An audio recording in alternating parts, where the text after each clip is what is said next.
Welcome back दोस्तों। विशिष्ट शिक्षक सक्षमता परीक्षा की कंप्लीट तैयारी के लिए आप हमसे जरूर संपर्क करें। चाहे आप प्राथमिक विद्यालय के सामान्य शिक्षक हो, चाहे उर्दू शिक्षक या माध्यमिक उच्च माध्यमिक विद्यालय के किसी भी विषय के शिक्षक हों, हम सक्षमता परीक्षा का कंप्लीट नोट्स प्रोवाइड करते हैं।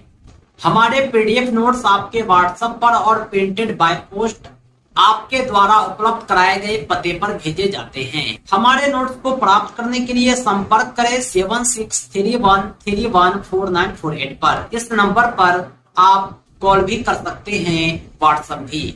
हम इस सक्षमता परीक्षा की कंप्लीट तैयारी कराते हैं और हमारे नोट्स आपकी सफलता के लिए पर्याप्त हैं। सक्षमता एग्जाम क्रैश कोर्स की आज की कक्षा में हम भाग 1 भाषा विषय से हिंदी भाषा के दूसरे मॉक टेस्ट को लेकर के आए हैं। आप हमारा कंप्लीट क्रैश कोर्स हमसे संपर्क करके प्राप्त कर सकते हैं। आइए हम सॉल्व करते हैं सभी वस्तुनिष्ठ प्रश्नों को। हिंदी किस भाषा परिवार की भाषा है? हिंदी जो है जिस भाषा परिवार की भाषा है वह है भारू। ये हिंदी में मूलतः वर्णों की संख्या कितनी है? अ से लेकर ज्ञ तक जो हिंदी के अक्षर होते हैं उसे वर्ण कहते हैं। इसकी संख्या जो है टोटल 52 है। नेक्स्ट क्वेश्चन है 3 नंबर। दिए गए शब्दों में शुद्ध वर्तनी खोजना है। ताम्र, उच्चारण इत्यादि मूल जब आप देखेंगे तो 3 में अशुद्ध वर्तनी है, जबकि ताम्र अपनी जगह सही है। ताकार ताम और मेरा तम्र, उच्चारण में आधा च होगा, इत्यादि में आधा त होगा, मुंह में ये नहीं होगा बल्कि अनुस्वार होगा। दिगंबर में प्रयुक्त संधि है। दिगंबर में जो संधि का प्रयोग हो रहा है वो व्यंजन संधि है। दिक जोड़ अंबर, व्यंजन का मेल व्यंजन से हो रहा है, स्वर से हो रहा है, तो ये व्यंजन संधि है। क्वेश्चन नंबर 5 है घोड़दौड़ का सही संधि विच्छेद कीजिए। घोड़दौड़ का सही संधि विच्छेद हो जाएगा घोड़ा जुड़ दौड़। निम्न पद इक प्रत्यय लगने से बने हैं, कौन पद गलत है? यानी दैव जो इक दैविक होता है, समाज जो एक सामाजिक होता है, भूमि जो एक भौमिक होता है, लेकिन पराचिक में इक हटा देने पर कोई मीनिंगफुल अक्षर ही नहीं बचता है। इसलिए ये जो ऑप्शन डी है ये इक प्रत्यय से नहीं बना है। क्वेश्चन नंबर 7 समास से रिलेटेड है, जिसमें दोनों पद अप्रधान होते हैं। वह कौन सा समास होता है? जिस समास का कोई भी पद प्रधान न हो उसे बहुव्रीहि समास कहते हैं। बहुव्रीहि समास में तीसरा पद प्रधान होता है जो तीसरे अर्थ को बतलाता है, जैसे नील कमल, नीला है जो कमल।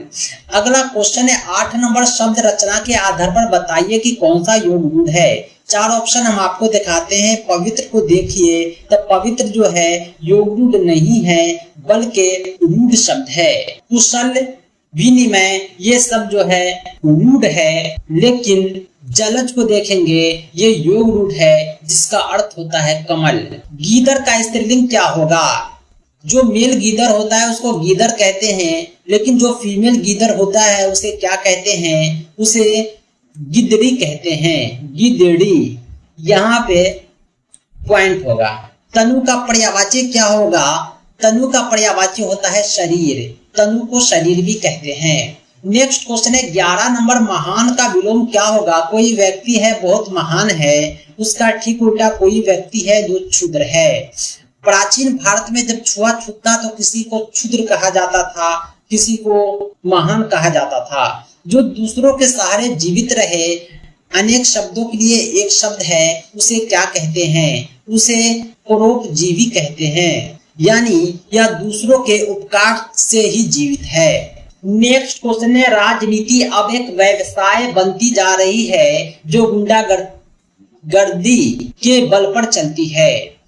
ये जो वाक है इसे आप क्या कहेंगे? सरल वाक, संयुक्त वाक, मिश्र वाक, आप क्या कहेंगे? दोस्तों जब 2 वाक मिलकर एक वाक बनाता है तो उसे मिश्र वाक कहते हैं। जो के दाएं साइड जो के बाएं साइड 2 वाक मिलकर एक वाक बनाया है, इसलिए ये मिश्र वाक है। लाल पीला होना मुहावरा है, इसका अर्थ क्या होगा? इसका अर्थ होता है क्रोध होना। नेक्स्ट क्वेश्चन है 3 दिन मेहमान चौथे दिन हैवान। ये मुहावरा नहीं बल्कि लोकोक्ति है। इसका अर्थ क्या होता है? इसका अर्थ होता है अतिथि थोड़े दिन का ही अच्छा होता है। नेक्स्ट क्वेश्चन है 16 नंबर। सर्वश्रेष्ठ रस से माना जाता है। कविता में इसका प्रयोग होता है, अलग अलग तरह के रस होते हैं, लेकिन जो सर्वश्रेष्ठ रस होता है उसे श्रृंगार रस कहते हैं। क्वेश्चन नंबर 17 है, रहीमन पानी राखिए बिन पानी सब सून, पानी गए न उबरे मोती मानुष चून।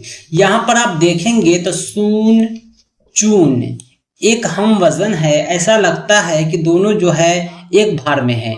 इसको कहते हैं छंद, यानी ये जो छंद दो दो लाइन का रिपीट हो रहा है इसलिए इसे दोहा कहते हैं।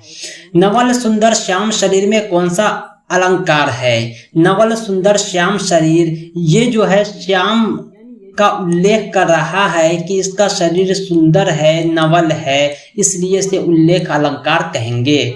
नेक्स्ट क्वेश्चन है, मुझे तोड़ लेना वन माली उस पथ में देना तुम फेंक, मातृभूमि पर शीश चढ़ाने जिस पथ पे जाए वीर अनेक।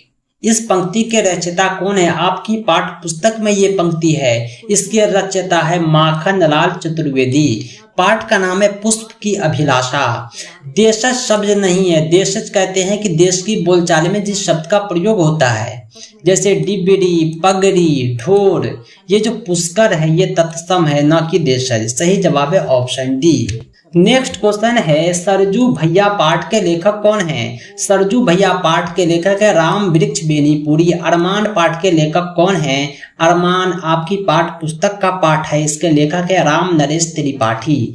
रहीम के दोहे के संकलन कर्ता कौन है? रहीम का जो दोहा है इसका संकलन किसने किया, इसको किसने किताब का रूप दिया, वो कौन थे? वो कबीर थे, तुलसीदास थे, रहीम थे, विद्यापति थे। रहीम ने अपने दोहे का खुद संकलन किया। नेक्स्ट, तो दोस्तों आज के लिए इतना ही। कंप्लीट तैयारी के लिए विशिष्ट शिक्षक सक्षमता परीक्षा कंप्लीट नोट्स के लिए आप हमसे जरूर संपर्क करें 7631314948 पर। पाठ्यक्रम आधारित संपूर्ण अध्ययन सामग्री के माध्यम से कम समय में आप बेहतर तैयारी कर पाएंगे और अपनी सफलता सुनिश्चित कर पाएंगे और राजकर्मी का सपना आपका पूरा हो पाएगा। दोस्तों इस सक्षमता परीक्षा के नोट्स और अपडेट के लिए आप हमारी वेबसाइट www.teacherahmed.com को भी विजिट करें। साथ ही साथ हमारे एंड्रॉयड ऐप टीचर अहमद को प्ले स्टोर से जरूर डाउनलोड करें। इसका लिंक आपको इस वीडियो के डिस्क्रिप्शन में भी मिल जाएगा। दोस्तों आज के लिए इतना ही, हम मिलते हैं नेक्स्ट वीडियो में एक अमेजिंग टॉपिक के साथ। थैंक्स फॉर वॉचिंग, धन्यवाद।